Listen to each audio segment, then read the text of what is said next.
All right, let's dive into a really chilling story that made the rounds online. It starts out so simple, just an act of kindness on a lonely road, but where it ends? Well, that's pure terror. You know that old advice, never help a stranger at night? It's at the absolute center of this story. And yeah, it sounds pretty harsh, right? But stick with me here, because by the end, you're going to understand the horrifying reason someone might say that. Okay, so picture this. It's late. You've got this young food delivery guy on the deserted Ghaziabad Noida bridge. He's just finished his last delivery. He's tired, and all he wants to do is get home. The road is just empty. It's dark, it's quiet, kind of spooky. So he's on his bike, probably just thinking about his bed.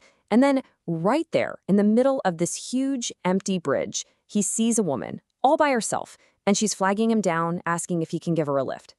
I mean, what do you do in that situation, right? It's a lonely road, it's pitch black, and here's this woman who looks stranded. He just felt like he had to help. It felt like the right thing, the only thing to do. So, yeah, he tells her to hop on the back of his bike.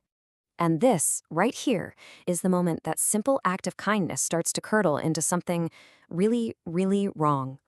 They start driving, and almost immediately he gets this feeling that something is just off. Terribly off. So as he's riding along, he starts noticing the weirdest thing. The few cars that do pass him, the drivers are just staring at him. And I don't mean a quick glance. We're talking these intense, freaked out looks. Some of them are even shouting something at him, but with the wind and the engine, he can't hear what they're saying. All he can see is the pure panic on their faces. And that's when this cold, creeping dread just starts to wash over him. Can you just imagine what's going through his head? Like, why is everyone looking at me like that? What are they shouting about? He's just trying to help this woman, but he's got this horrible sinking feeling in his stomach that he's missing something really, really important. Well, that vague feeling of something's not right is about to get a whole lot more specific because those strange looks from other drivers, they're about to turn into full-on frantic warnings. So, at first it's just the weird looks. Then people start shouting. But then, one guy in a big truck, a Sikh driver, he's not just glancing and shouting, he's persistent. He's actually keeping pace with the bike, trying desperately to get his attention. Of course, our delivery guy is totally freaked out by now. He just wants to get away, so he ignores the truck and hits the gas. Okay, so this is it. This is the moment everything comes to a head on that bridge. The truck driver clearly realizes that shouting and waving isn't going to cut it. He has to do something, and what he does is absolutely terrifying. All of a sudden, the truck just floors it. It roars past the bike and then swerves right in front of him, cutting him off completely. The road is blocked. The delivery boy has to slam on his brakes. There's nowhere to go. He's completely trapped. Then the truck door just flies open. The Sikh driver jumps out, and he's holding an iron rod, a weapon. From the delivery boy's point of view, this is it. This is his worst nightmare come true. He's been cornered by a maniac. The man starts walking right towards him, purposefully. The delivery boy is just frozen, absolutely terrified. The driver gets closer and closer, reaches out a hand, and puts it on his shoulder. And that's the last thing he remembers. Everything just goes dark. So when he comes to, he's not on the bridge anymore. The cold pavement is gone. He's somewhere else.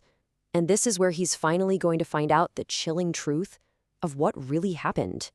He opens his eyes, and the first thing he notices is that sterile, clean smell of a hospital.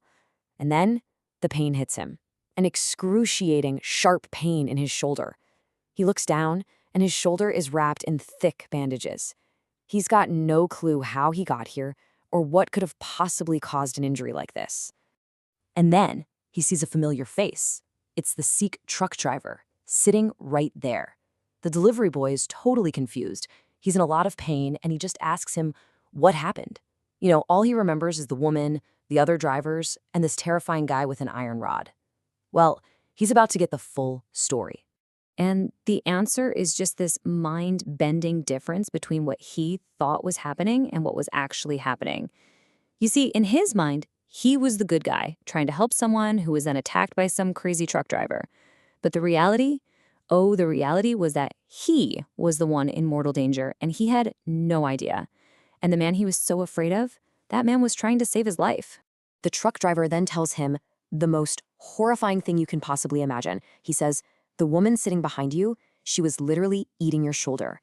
It turns out that thing on the back of his bike wasn't a woman. It was some creature, hunched over him, tearing the flesh from his shoulder while he was driving, totally under its spell, completely unaware. And just like that, everything makes a terrifying kind of sense.